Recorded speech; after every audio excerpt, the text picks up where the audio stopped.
Now what we're going to get into in this video is you've made an offer on the house, it's been accepted, you're under contract. This is where me and my team really start running with your file to get it to the closing table. And I want to map out exactly what that looks like very simply on what does that process look like, who's doing what. So usually what we do is we need to refresh your file a little bit with some updated pay stubs, maybe some updated W-2s or bank statements or whatever is needed to make sure that your file is fully up to date. And then what we do is we reach out to you, we get those documents, and then our team will then submit your file to the underwriter. And underwriting, they're going to do their full audit on your file and just make sure that everything's dialed in to get your loan to closing. The next thing that we have is what's called initial underwriting approval. So once an underwriter does their review, they will follow up with any additional items that they believe are needed to get your loan to closing. So they may ask for some more details with your employment. They may ask some more details regarding the capital that you're using for the down payment. And then we have what's called a processor who's on the team, who's an amazing assistant. And what they're going to do is they're going to follow up with you and be that liaison to help collect the documents that are needed. And then they'll submit that back to underwriting. And there might be a few rounds of that back and forth. And so just be ready for anything and everything when it comes to documents that are needed. Lenders are very specific, so they really have to make sure that there's always a paper trail for everything that's being done so that your file is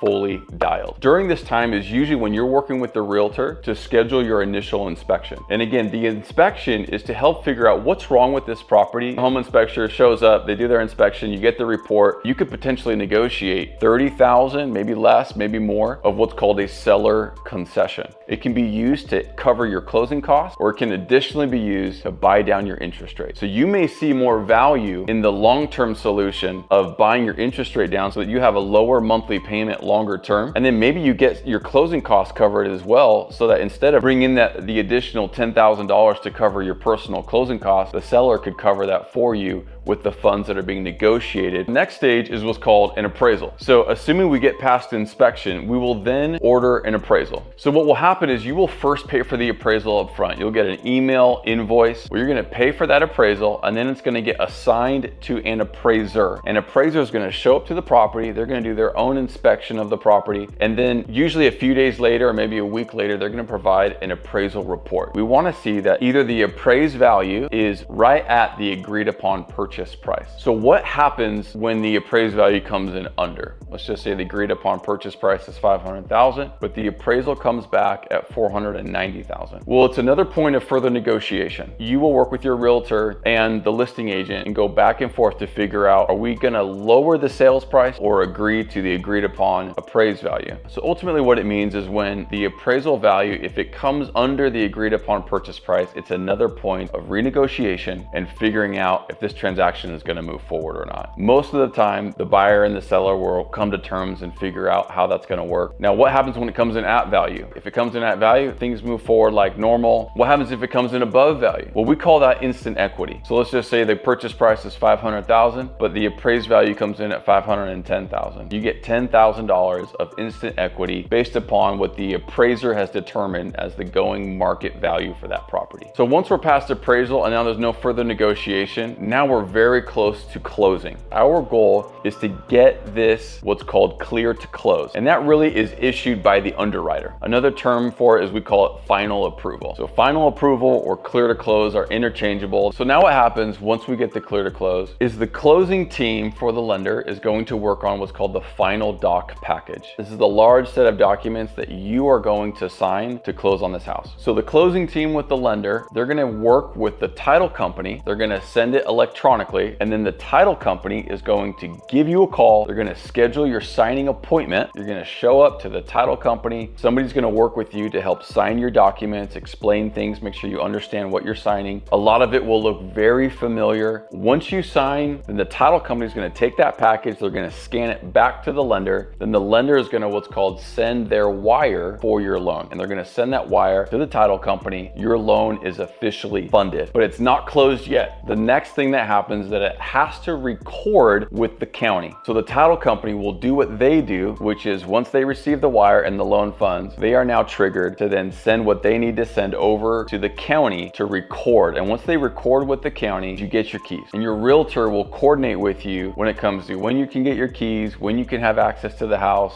So I may have just gone through probably the shortest version of what it takes to buy a house, but those are really the key steps along the way, you don't have to know all this. We take care of and we let you know if there's anything that we need from you. We're taking care of it. We're talking with each other. We're making sure that your loan is moving along as it should. So we are truly holding your hand through this entire process and prompting you as needed. No matter how you slice it, no matter how many houses you buy, home buying is stressful. With everything that's within our control on the lending side of things, and of course your realtor on the real estate side of things, our goal is to make it as smooth as we possibly can. And at the end of the day, hopefully it's actually easier than what you thought. We can't wait to work with you. Have an amazing day, and always reach out if you have questions.